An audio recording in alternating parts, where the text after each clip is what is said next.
بسم اللہ الرحمن الرحیم والحمد للہ رب العالمین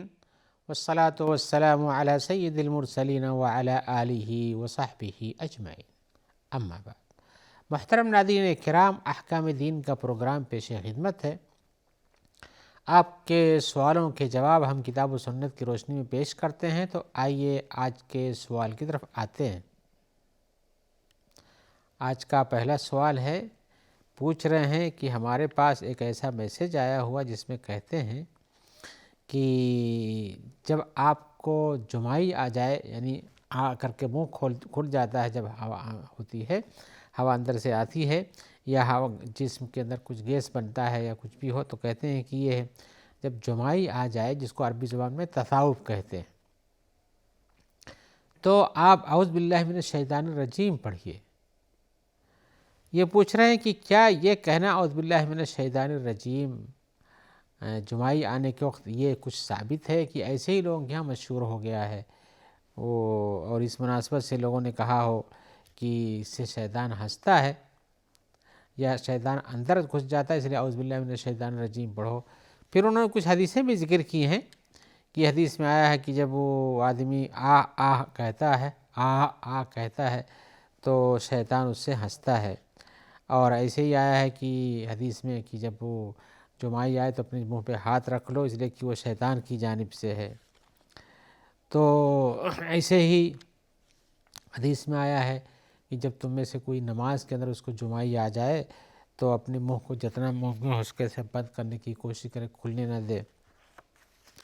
تو پوچھتے ہیں کہ یہ حدیثیں جو بیان کی ہم نے، جس کو لوگ ذکر کرتے ہیں واٹس ایپ وغیرہ میں بھی، اور اسی طرح سے لوگ میسج میں بھیجتے ہیں، کیا یہ حدیثیں صحیح ہیں؟ اور دوسرے کہ کیا اعوذ باللہ من الشیطان الرجیم کہنا ثابت ہے؟ تو ہم بیان کرنا چاہتے ہیں کہ رسول اللہ صلی اللہ علیہ وسلم نے جمائی آنے کے وقت جو حکم دیا ہے اپنی امت کو کہ کیا کرنا چاہیے، وہ کچھ اور ہیں۔ اعوذ باللہ من الشیطان الرجیم پڑھنے کا حکم وہاں نہیں آیا ہوا ہے، لہذا یہ بات تو نہیں کہی جا سکتی کہ جب جمائی جائے تو اعوذ باللہ من الشیطان الرجیم پڑھو۔ قرآن مجید پڑھنے سے پہلے حکم آیا کہ اعوذ باللہ من الشیطان الرجیم پڑھو، جسے ہم نے کسی حلقے میں بیان کیا ہے۔ لیکن یہ بات کہ اعوذ باللہ من الشیطان الرجیم پڑھو، تو یہ نہیں، بلکہ یہ آیا ہے کہ اپنا ہاتھ جب اس میں تو روکنے، جب جمائی آئے تو روکنے کی کوشش کرو، یعنی منہ نہیں کھولنے دو، اور اگر نہیں ہوتا ہے تو منہ اپنے ہاتھ میں رکھ لو۔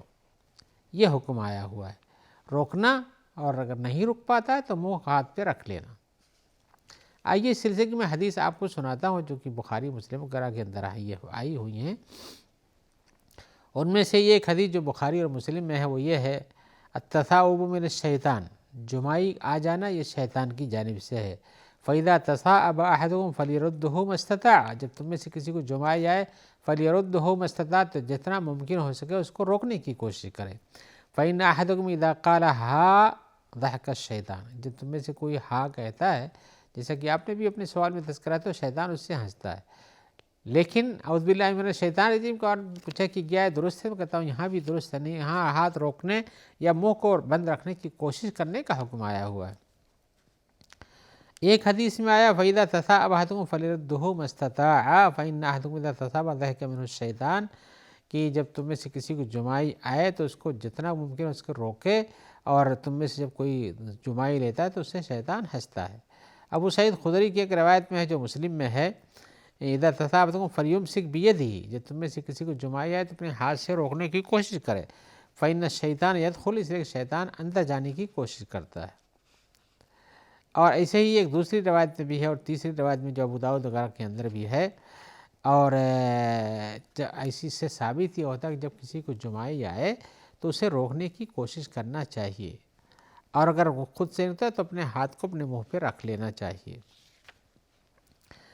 اور اس لیے کہ تاکہ جمائی کو روکا جا سکے۔ اگر آپ جمائی کسی اور جگہ سے منہ بند کر کے ہی نہیں روک پاتے ہیں تو آپ کھانس لیجئے، کچھ جھٹکا لگ جائے گا تو شاید جمائی بند ہو جائے، کچھ اور بھی کر لیجئے، جیسا کچھ لوگ پہلے سلف کے کچھ لوگوں سے مروی ہے، جیسے ابراہیم نخعی کہتے ہیں کہ میں جمائی روکنے کے لیے کھانس لیتا ہوں، تو وہ کھانسنے سے اس کا پاور گھٹ جاتا ہے، نہیں ہوتی ہے۔ اور ہر حال میں جمعی کو روکنا چاہیے، جیسا کہ ابن العربی وغیرہ نے کہا ہے۔ خاص طور سے نماز میں جو کہا گیا کہ نماز کی حالت میں جو جمعی آئے تو اس کو روکنے کی کوشش کرو، اس لیے ہے کہ انسان حالت نماز میں جب اسے جمعی آتی ہے اور اس کے پیچھے یہ سب مشکلات ہوتی ہیں تو جو اطمینان سے کھڑے ہونے اور پڑھنے کی جو کیفیت ہے اس میں اختلال آ جاتا ہے، اس لیے نماز کے لیے خاص طور سے حکم دیا گیا ہے۔ اور ہاتھ رکھنے کا جو حکم دیا گیا حدیثوں میں تو نہیں بیان کیا کہ اس کی کیا علت ہے اور کیا ہے، لیکن ایک اندازہ ہے کہ تاکہ شیطان کی اس حرکت کو جو اندر جانے کی ہے یا انسان کو غفلت میں ڈالنے کی ہے وہ روکا جا سکے، اس لیے کہ شیطان تو چاہتا ہے کہ انسان کو اس کی نماز میں خاص طور سے غفلت میں ڈالا جا سکے۔ جمعی آنا بھی غفلت کی ایک دلیل ہے۔ آدمی جب آئے نماز پڑھنے تو چاق و چوبند ہو کر کے، وضو کر کے، باطہارت ہو کر کے، تسبیح و تحلیل کے ساتھ دھیرے دھیرے قدموں سے ہوتے ہوئے مسجد تک پہنچنا چاہیے، دوڑ لگا کر کے نہیں آنا چاہیے۔ تو شیطان کو ہر جگہ بھگانے کی کوشش کی جاتی ہے، لیکن اگر آپ حالت نماز میں آپ کو جمعی آتی ہے تو اس کا اندازہ یہ ہوتا ہے کہ آپ کو وہاں بھی غفلت موجود ہے۔ اس غفلت سے دوری کے لیے آپ کو ہاتھ منہ پہ رکھ لیجیے جب آنا ہوتا ہو۔ ویسے بھی شیطان نماز کی حالت میں انسان کو کتنا غافل کرنا چاہتا ہے، بہت سی چیزیں یاد دلاتا ہے، یہاں تک انسان رکعتیں بھول جاتا ہے، تلاوت بھول جاتا ہے، اور جب زیادہ سہو ہونے لگے یا غفلت ہونے لگے تو اعوذ باللہ من الشیطان الرجیم پڑھ کر کے 3 بار بائیں طرف تھوک تھوک کرنے کا حکم بھی آیا ہوا ہے۔ آپ جب جماعت نہ ہو تو بلا شبہ یہ سب کر سکتے ہیں، جماعت میں ہو تو آواز آپ کی نہ نکلے ویسے ہی پھونک مار سکتے ہیں۔ تو یہ سب چیزیں ہیں۔ تو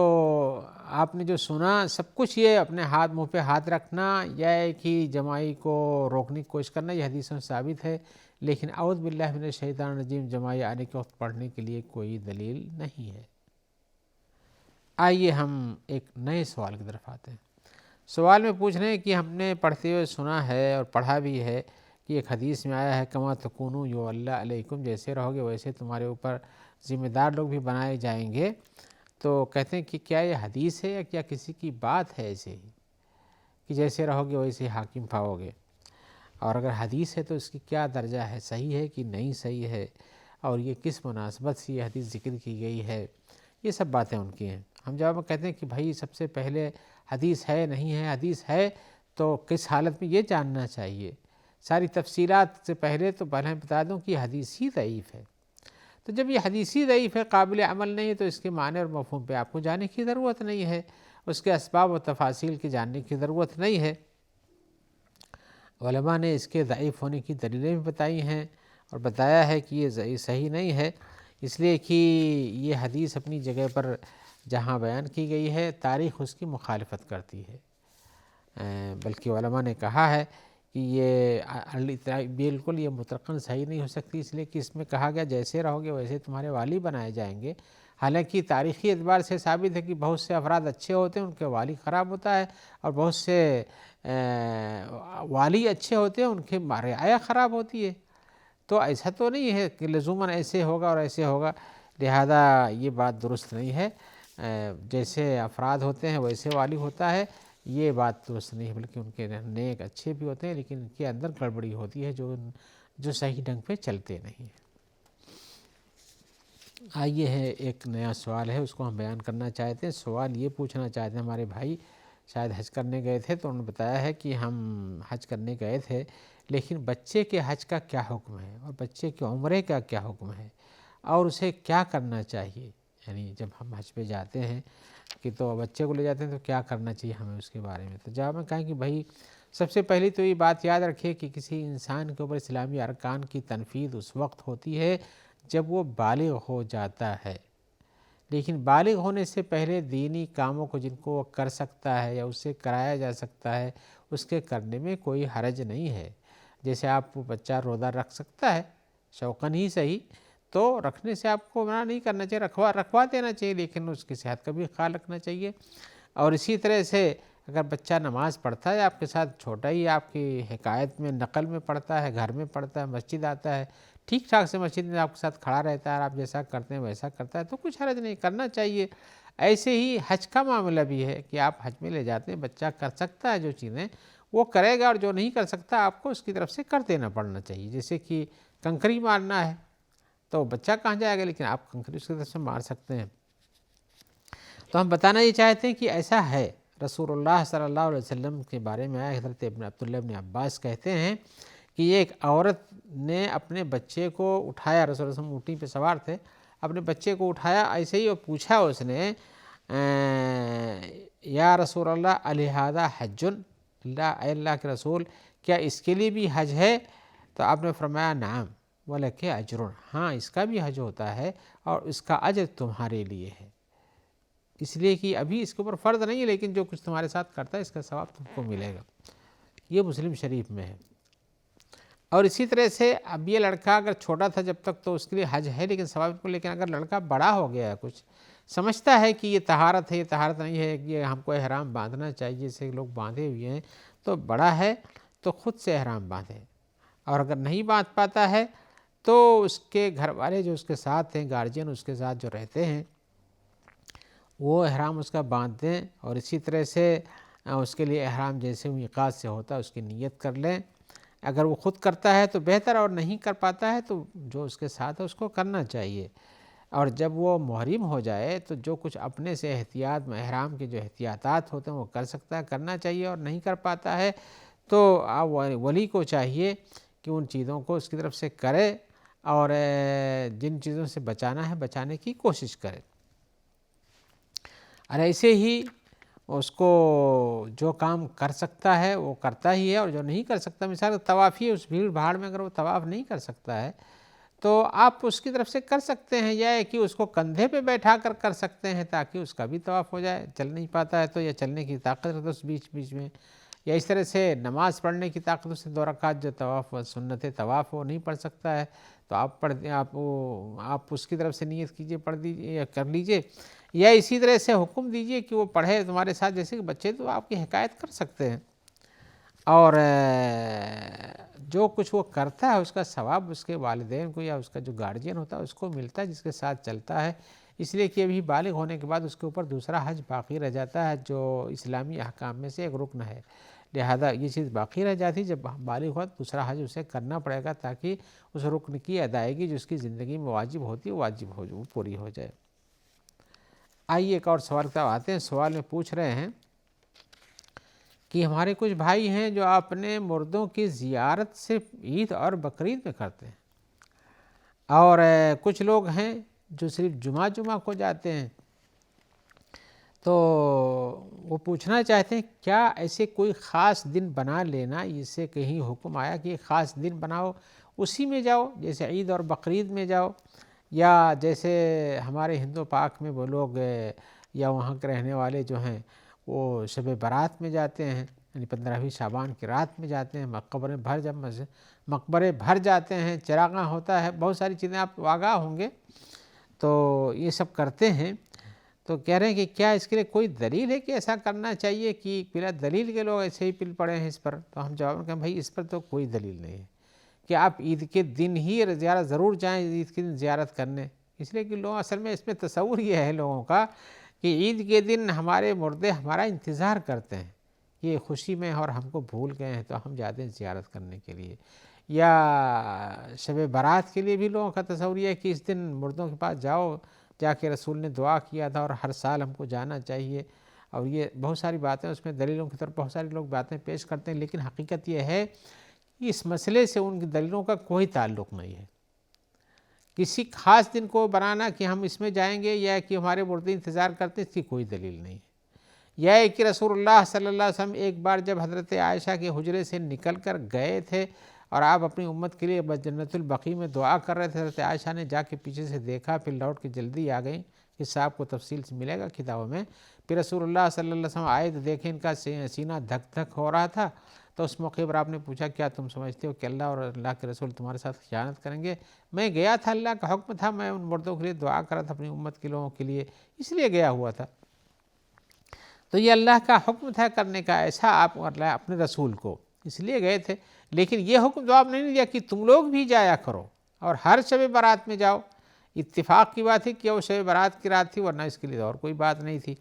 تو اس طرح سے یہ کرنا اس کا کوئی فائدہ نہیں ہے، کسی دن کو مخصوص کر لینا۔ آپ کو اپنے مردوں سے محبت ہے، آپ ان کے لیے دعا کریں اپنے گھر میں رہتے ہوئے، اور جب موقع پڑے تو قبرستان میں بھی جا کے دعا کریں، کچھ حرج نہیں ہے، آپ کو دعا سے کرنے سے کوئی نہیں روکتا، لیکن قبروں پہ جانے پر دعائیں ان کے لیے کرنا چاہیے، اپنے لیے کسی کی قبر پہ جا کے دعا کرنا کہ اس قبر پہ جا کے اپنے لیے دعا کریں گے، یہ تو بالکل ثبوت نہیں ہے، لہذا اس سے بچنا چاہیے، اور نہ وہاں جا کے کچھ پڑھنا چاہیے۔ بہت سے لوگ کتابیں لے کے، بہت ساری دعائیں لے کے وہاں جا کے پڑھتے اڑتے ہیں، ان کا کوئی ثبوت نہیں ملتا ہے، لہذا اسے بچنا چاہیے۔ شرعی زیارت یہ ہے، اس کے دو فائدے ہیں۔ شرعی زیارت میں ایک فائدہ تو یہ ہے کہ آپ جاتے ہیں تو اس مردے کے لیے دعا کرتے ہیں، اس کے لیے رحمت مانگتے ہیں، اللہ تعالیٰ سے اس کی مغفرت طلب کرتے ہیں، اس کے درجات کو بڑھانے کے لیے آپ دعا کرتے ہیں، یہ اس میت کو فائدہ ہوتا ہے۔ اور دوسرا فائدہ قبروں پہ جانے کا یہ ہے کہ اگر آپ ہیں تو آپ کا دل نرم ہوتا ہے کہ ہمارا بھی یہی حال ہونے والا ہے، آپ آخرت کو یاد کرتے ہیں، دنیا کی زندگی کی حقیقت آپ کے سامنے کھلتی ہے،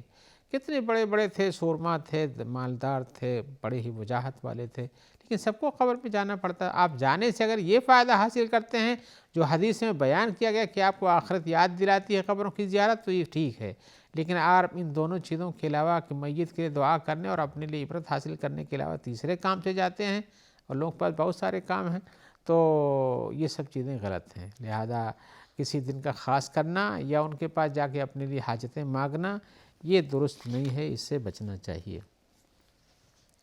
آئیے ایک سوال جو آج کا ہمارے سامنے ہے وہ بہت ہی اہم ہے، وہ یہ ہے کہ کیا جب نماز کی اقامت کہہ دی جائے تو کوئی اور نماز پڑھ سکتے ہیں کہ نہیں؟ تو ہم نے جو سوال رکھا یہ حقیقت میں اس سوال کا جواب ہمیں مطول دینا چاہیے تھا، اس لیے کہ لوگوں کے یہاں بہت سی چیزیں کثرت پیدا کہ فجر کی نماز شروع ہوتی ہے اور لوگ نمازیں پڑھتے رہتے ہیں کہ ایک رکعت ختم ہو جاتی ہے، دوسری رکعت بھی شروع ہو جاتی ہے اور کبھی تشہد میں اس کے ساتھ پہنچتے ہیں، جبکہ یہ معلوم نہیں ان کو کہ تشہد میں پہنچنے سے جماعت کا ثواب چھوٹ جاتا ہے۔ لہذا اس سوال کے جواب کے لیے تو ہمیں کچھ مزید وقت کی ضرورت ہے جو آج نہیں ہے، لہذا آج ہم آپ سے معذرت کرتے ہوئے کہتے ہیں کہ انشاءاللہ ہم اس کا جواب اگلی ملاقات میں آپ سے تفصیلاً پیش کریں گے اور دلیلوں کے ساتھ بتائیں گے کتاب و سنت کی روشنی میں، تاکہ یہ مسئلہ واضح ہو جائے کہ ایک مسلمان کو جب جماعت والی نماز کھڑی ہو تو اسے کیا کرنا چاہیے، جماعت میں شامل ہو جانا چاہیے یا کہ اپنی سنتیں پڑھنا چاہیے، یا کہ پڑھتا ہوا تو اس کو جاری رکھنا چاہیے، کہ مسجد میں آنے کے ساتھ ہی سنت پہلے پڑھو پھر جماعت پکڑو، یہ حکم آیا ہوا ہے۔ ان سب تفصیلات کے لیے آپ انتظار کیجیے، انشاءاللہ ملاقات میں آپ سے اس کو ہم بیان کریں گے۔ جب تک کے لیے دعا کرتے ہیں کہ اللہ تعالیٰ آپ کو خیر سے رکھے، اور جو لوگ آپ تک اس پروگرام کے پہنچانے میں مددگار ہیں اللہ تعالیٰ ان کو بھی خیر سے رکھے اور سب کو اللہ تعالیٰ اچھا اجر دے۔ السلام علیکم ورحمۃ اللہ وبرکاتہ۔